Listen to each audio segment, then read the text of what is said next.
for Mosom for Mudim for Prophet Eric Akosiepi Masantana Sibiu. Na nanso ye da fofora onyame adom wache ye nkwan wache ye hodai. Orofo enenso mebeka safa symbols and authorities. Symbol ye yakopon yusu symbols pa. Eno yusu nyama bia symbols scholars bia na ema tumi bi ye adwuma. Na ne yen chirima fonso yen fanya adwuma na ma ne ye bre. Eno difo me trans na ma chechero. Ma chechero nyama bi. Ma chero awie so mfaso. Watare nipa adwasa wo hye. Ne ni nkwa se wo hye. Eno na ndema trase na ma me chia batiefo. Ene madofo na me kai wo station a wo hwe ya Attention TV. Na oko Facebook a epacho bo Attention TV GH ubenya ho. Oko YouTube a Attention TV GH ubenya ho mepacho Attention bo a area capital mepacho mentitim ubenya pepepe dwumade bia me di bia subscribe na di bachi na hwe bibi free mu na share na obi so nya bi free mu mepacho bi beka se mako university awie menya dwuma o atare dress code ben ena waje atum se wo hia ma okra na okra na ni ate mepacho wo ye Friday pon niama me start Friday for a miracle but some of them enim tare so mo se mepacho me ka kire wo newu na wa huni yi mepacho hwa de Friday any Monday for you so one code omu yusu yellow which te se na machi na mepacho wo hwe remu a wo kan abawu se colors na me bebo so nyina wo onyame ye ne sa e ma wo hu se symbols any colors eye adwuma mepacho hwe Monday ni Friday for wo yusu yellowish se na machi enti de bia ye wo krada wo di tiasa so atare bia be hye bia try say yellow bebam beba cho adwuma na wo kopa wo nsabeka sika na wo kopa dia bebo bra wo nsabeka yellowish atare abehye enti odi for me dress code ye very important mami nipa bia be so powerful beba cho hwade Saturdays for challenges mu obi a Saturday bon bia no mo fa ne edim mo manso be great people e ba cheti me atare a wo ye Saturday bon e say o hye say eye garnet eye garnet red black white wo ka boy friend garnet enu na twa se wo hye na emanya matene ma na wo hye pe hwe se awia beto so ansa watena kem because awia no so ekita symbol of authority e wo the realm of the spirit awia your ba your friend queen of the sun kan Bible no say the queen of the sun e ba cho tie me afebiem ade aye red odifo obi ahu se meta pe red pa obi outside e ko petumi o ko pepenidie bi na wo ko pe fahodie bi na wo pe nwunyam bi wo ba bi na aye tiama o me pa cho watade e twa se wo hye watade e twa se wo hye e red ma red nye wo coat me pa cho red ye wo coat a every month bia the first week of the month no me pacho sisi ko tra beach and I say epo nano don me pacho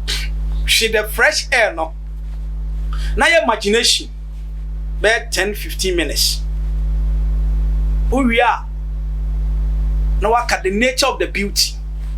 make me superpower the nature of the beauty make me superpower grant me a favor Me pato wia. Baby a ukwakope tumi no. It will be done. Nobody can stop your blessings. When we say I want, I just say attention TV so and I'll be your way. Now I just say odi for kwesi atwa me that goes to operation minister no and I'll be your way free all. When you're free of charge. Me pato hwa de abranche wasi so awuni sika wo hye bru yai. Bru no ayam penifo atab de ye. Onwanya 50 60 70 won abobra bia onwanya kakra hye omo montale ni bru and here Wednesday for Wednesday bon omo ye leaders Wednesday bon they are leaders obi a Wednesday bon okopa ni onyama bi ni sanka no a sha atare tuntum no de ko no a sha atare pink bi no de ko me ba cho pink any cream color ni na wedding for the young ndi obi a opeso ware ya de opeso ware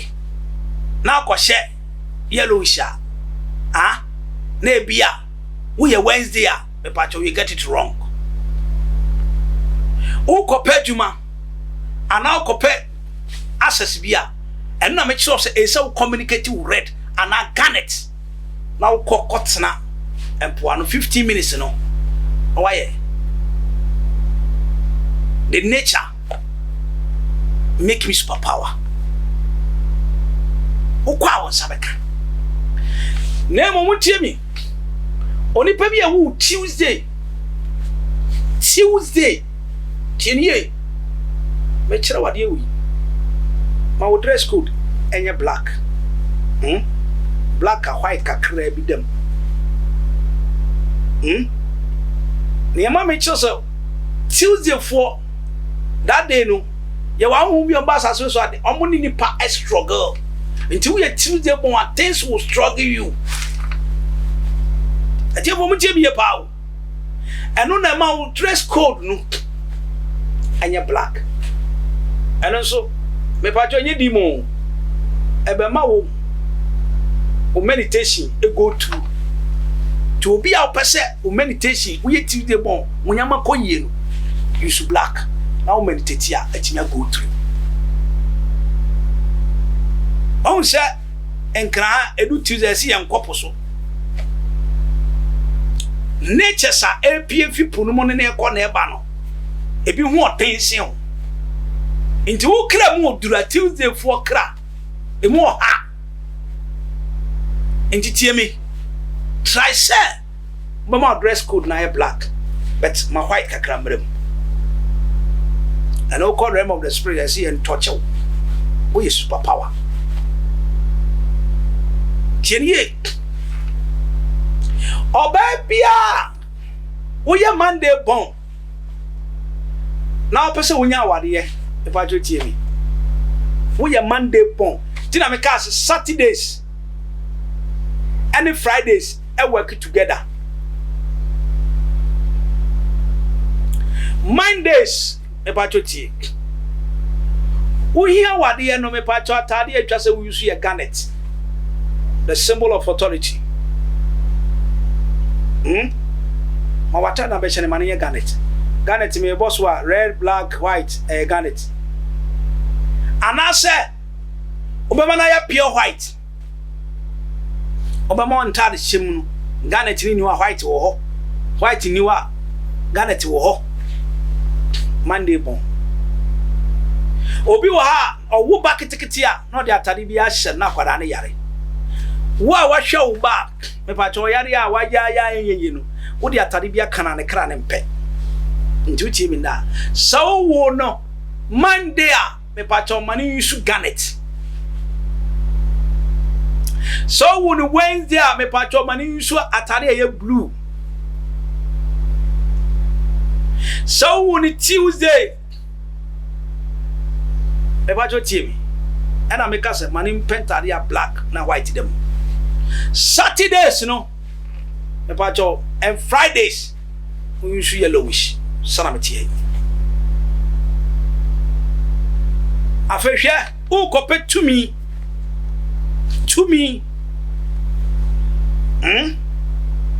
now a Thursday me pa cho use red my red no hunyam ma red no hia na ba for de keke o de kopo bi na ye na doye you so red na o de kopo bi na ye na doye hwese ade na kope no won sanka na ye nipa e tiasa so ye mfa colors enye hwe hwade me ka kire o ma me epo eda ho ne ekita colors nko abe nson o de na me ke ko gina po na hwe anapetututu e wo color de bebrew ewie pie ba e wo color de bebrew e ko enwumrem e wo color de bebrew anadwu so e wo color de bebrew amrachi e wo color de bebrew sa kopum sa de bechi unie ni awum ebi na misisi su kire wo edise wontie ni ya oba ntie asase so baba bra baka nyankopon ni wu onyame de nyama bia ye hia bia de aba asase so aka wa obetie na obeyo wa wo hwebe no wona me no kasa wa wo hwebe no wona me no kasa na wo de nyama ya domo se wo di focus nchi me kire ni free me kire nature free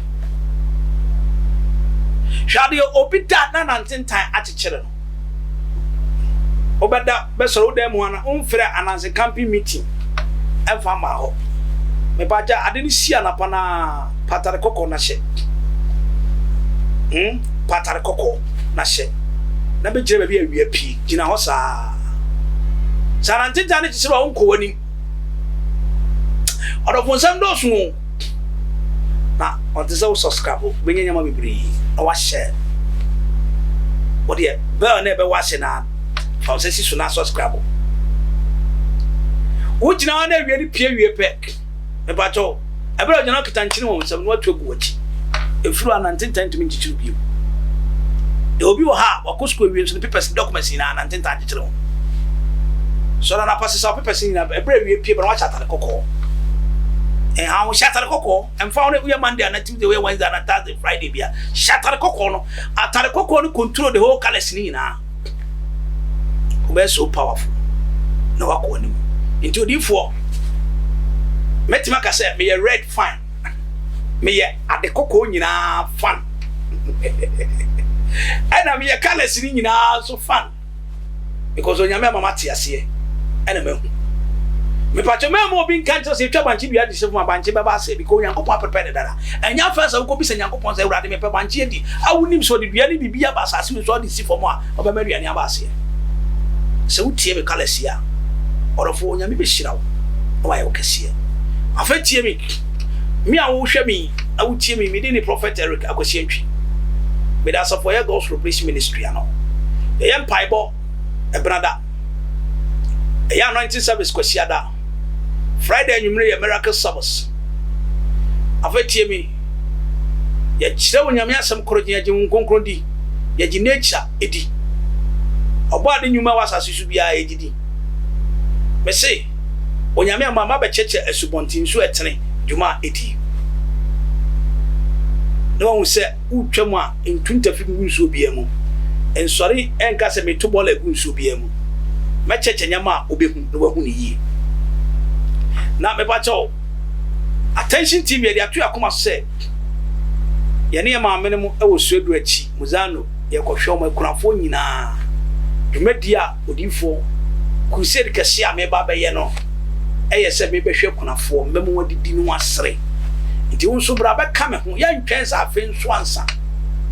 ye ma me foi e ba na bibinwum na nwum a mbaba obi o me kan kira se magu so nti me pese wo so mu attention tv foundation ya de hwe kunafo ne ye be kira odode a kira me pese wo be kan busua no ne ye ma ne ye fe nti sabri for no me. My number is 0543 41 91 60. The last one is 0553 40 14 62.